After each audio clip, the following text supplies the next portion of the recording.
It started with the small things. One day I couldn't find my glasses. I searched the entire house, checked the kitchen counter, looked under the couch cushions, but they weren't where I left them. That happened before. I told myself it was just aging, nothing to worry about. But then it was something bigger. I couldn't remember Peter's birthday. It had been marked on the calendar for years. I'd always made him his favorite dinner. We'd spent the evening talking about his childhood. But this year, it felt like the day crept up on me out of nowhere. I forgot what his favorite color was, the way he smiled when he talked about his kids, the sound of his laugh. And I didn't understand. I knew these were people I loved, people who had been my world for decades. But there were moments when their faces seemed like puzzles with missing pieces I couldn't find. I tried to hide it, to smile when they came over and asked if I was feeling okay. But I could see the worry in their eyes, the way they glanced at each other when I misremembered the name of my oldest granddaughter, how they softly corrected me, and I pretended like it didn't bother me, but it did. "I'm just tired, darling," I'd say when they asked. "I'm fine, just a little forgetful. No big deal." But it wasn't just forgetfulness, it was something deeper. I couldn't remember why I felt so lost sometimes. I couldn't remember the sound of their voices without straining, the way I used to know their faces as if they were a part of me. Now they were fading, and I was too afraid to admit it. It wasn't until I had a quiet evening with my youngest daughter, Ella, that I realized how far gone I was. She sat with me, and I kept staring at her, wanting to remember something, anything. But it felt like I was looking at a stranger I used to love. She told me about her kids, her work, the little joys she had been experiencing, and it was like listening to someone else's story. I smiled, nodded, but inside I felt the sharp sting of loss.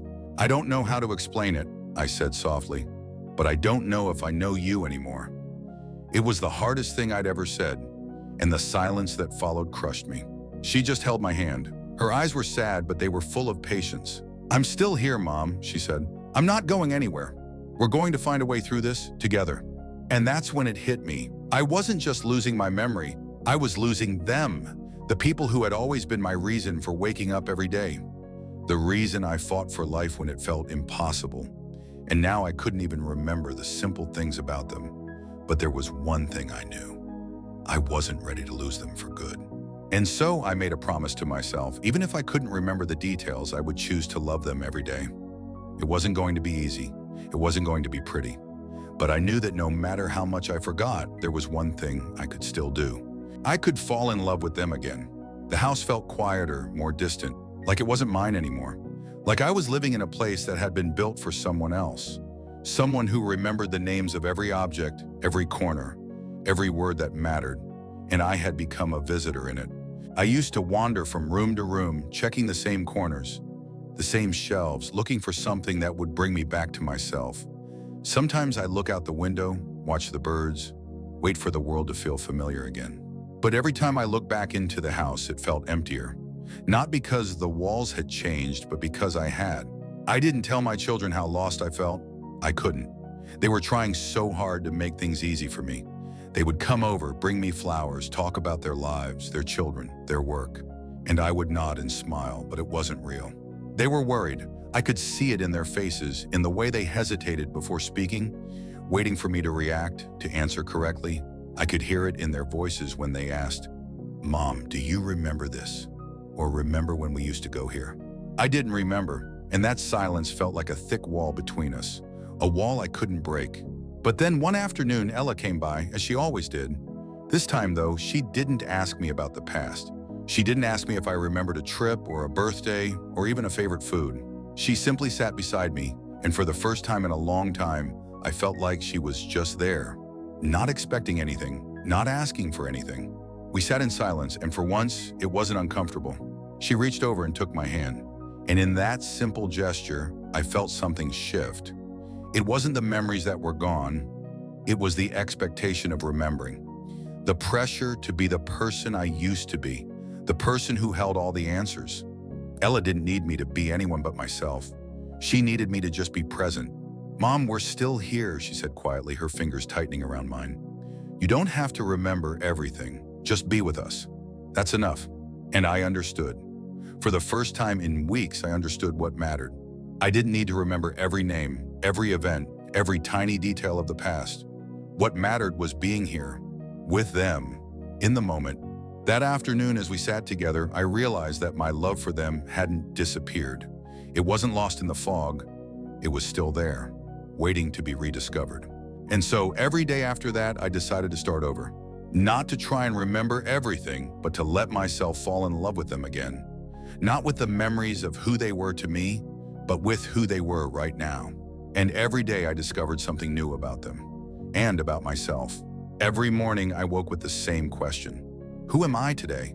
Who am I going to be in this world where I can no longer trust my own mind? The house was the same. The scent of cinnamon always lingered in the kitchen. The photographs still hung on the walls. But my reflection was no longer a memory. My mind had become like a fog, thick and unyielding. But then I'd hear the knock on the door, and I'd know they were coming. Every day, without fail, my children would come. At first, I thought they were just being polite, but slowly I began to see they weren't just coming to check on me. They were coming to help me remember who I was. At first, it was hard. They would talk about things, about their kids, about what was new, and I would smile and nod, but the words they said didn't stick. Then Ella came over one morning with her favorite photo album. She sat beside me and opened it carefully as if it were something fragile. "Remember this?" she asked, pointing to a picture of a family picnic. I didn't. Not really. But I looked at the photograph, the way my face had looked so young and full of life, and a small spark flickered inside me. I remembered the feeling. "Not exactly," I said, shaking my head, but my voice was soft, more thoughtful than unsure. She smiled, not disappointed, just present. "Well, let me tell you about it again." And she did. She didn't just tell me about the trip. She told me how she felt about it, how much she had enjoyed the moment, the joy in her memory. And something inside me stirred. I didn't need to remember every little thing. I didn't need to retrieve every moment from the past. What I needed, what I wanted, was to be present, to experience the love in the now, in this shared moment with them. I began to understand. I didn't need to be the mother I once was. I didn't need to be the woman who remembered every birthday, every event. I just needed to be the woman who loved them, right now. I stopped worrying about what I couldn't recall.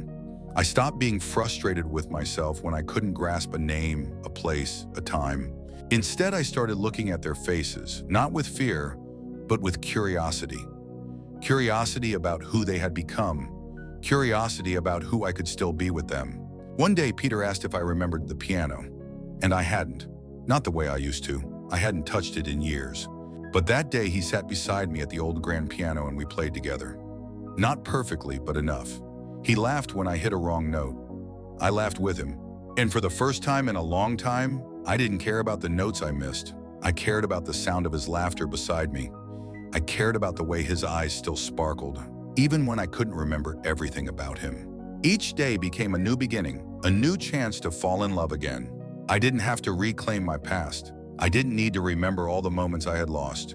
I just needed to open myself to now, to the love I still had, to the family that was still here. Every day felt like a small victory. Not because I could recall every detail, but because I was present, and that was enough. Every morning I woke up to their voices, their laughter, their energy.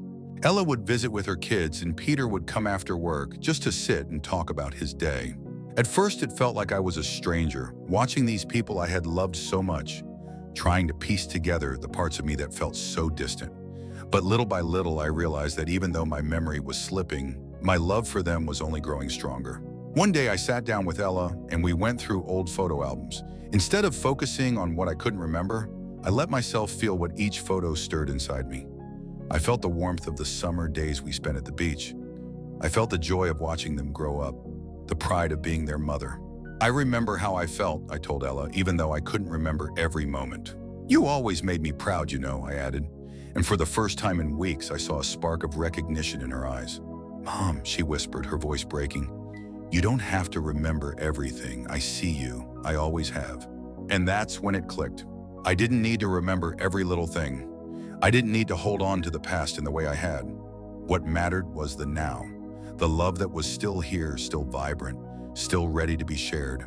That afternoon, we sat together in the garden, the sun warming our skin, the smell of fresh flowers filling the air. And I realized, and this was enough. I was enough. Even if I couldn't always remember everything, I could still love them. I could still be here.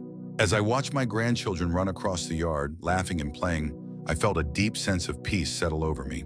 I had given them everything I had to give, and now they were giving me the same in return. It wasn't about the memories that had faded. It was about the connection we still had, the bond that couldn't be erased by time or illness. One evening, Peter sat with me and asked, "Mom, do you still remember the dance we used to do?" I smiled. It wasn't something I had forgotten, but something I hadn't thought of in years. I didn't need to remember the exact steps. I didn't need to remember the song. All I needed was to hold his hand. So we danced, slowly, carefully, but with all the love I had left in me. And in that moment, I realized something. The love I had given my children, the love I had for them, it didn't come from my memory. It came from my heart, from the simple act of being with them. I didn't need to remember. I spent so many years thinking that memory was everything, that the details of my life, the faces, the places, the moments defined who I was. But I see now that it's not the memory of a moment that matters. It's the feeling that moment leaves behind, the love, the joy, the way the heart holds on to what the mind can no longer grasp. I no longer remember every trip we took. I can't recall every birthday, every holiday, or every Christmas we spent together. Some days I struggle to remember where I put my glasses or what I had for lunch yesterday. But I know this. I know the warmth of their voices. I know the feeling of their hugs. I know the quiet strength in the way they stand beside me. I know the love that we share, and that has always been enough. I don't have to remember everything. I don't have to remember the past in full color, with every detail intact. I just need to be present, and I am, more than I have ever been. Every day with them is a gift, not because of what I remember, but because of what we create together. I've stopped grieving the loss of my memory. I've stopped mourning what I can no longer recall, because the love is still there, alive and thriving in every moment I spend with them. Every morning when I wake, I feel their presence beside me, even if their names don't always come to me. I know who they are. I know who they've always been to me. And every time I laugh with them, or cry with them, or hold their hands, I feel my heart fill with something that no memory could replace. I don't need my memory to tell me how much I love them. I don't need my memory to tell me how much they love me. Because love isn't something you store in your head. It's something you feel, something you live. And that's the beauty of it. The love we share isn't bound by time or by what I can or cannot remember. It's here in every moment, every step we take together. As I sit here now, watching the children play in the garden, I realize something I hadn't understood before. I've never really forgotten them. I may not remember every birthday or every summer we spent by the lake. I may forget where I left my keys or who called yesterday, but I'll never forget the sound of their voices when they say, "Mom." I'll never forget the warmth in their hands when they hold mine. And I'll never forget how much they've loved me through every chapter of my life. In the past, I thought my memories were everything. I thought the details, the years, the dates were what defined me. But now I see it's the love, the connection, the moments that live in my heart that define who I am. I've learned to embrace what I have now. The now, not what I've lost, but what I still get to experience. I see my children with new eyes every day. Each hug is a discovery. Each laugh is a reunion. Every time I sit down and talk with them, I find myself falling in love with them all over again. And I understand that even though time moves on, even though my memory fades, the love we have is eternal. It doesn't need to be stored in my head to be real. It lives in every touch, every glance, every moment we share together. I may not remember everything, but I remember what matters, and that's enough. So every day I choose to love them again, to be here, to be present. And in doing so, I find myself not in the past, but in the love that never fades.